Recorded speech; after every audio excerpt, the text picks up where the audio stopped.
Hello स्वीटीज़, कैसे हैं आप सभी। मेरे चैनल पर आपका स्वागत है। आज मैं आपके लिए लेकर आई हूँ मेथी के थेपले। सर्दियों के मौसम में इसको मेथी में मिलाकर खाया जाता है। ठंड के मौसम में आप भी टेस्टी थेपले ट्राई कर सकते हैं। बनाना बहुत आसान है, बस आटा गूंदे और बनाए। चलिए बनाना शुरू करते हैं। एक बर्तन में मैंने आटा लिया है, गेहूँ का आटा डाला है, हल्दी ली है, लाल मिर्च पाउडर, सफ़ेद तिल, अजवाइन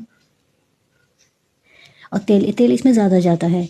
हींग डाली है, दही डाला है, लहसुन अदरक और मिर्ची का पेस्ट, कटी हुई मेथी, नमक स्वाद अनुसार जाएगा और इसे गर्म पानी से गूंद लेना है। इसके अंदर कसूरी मेथी भी जाएगी।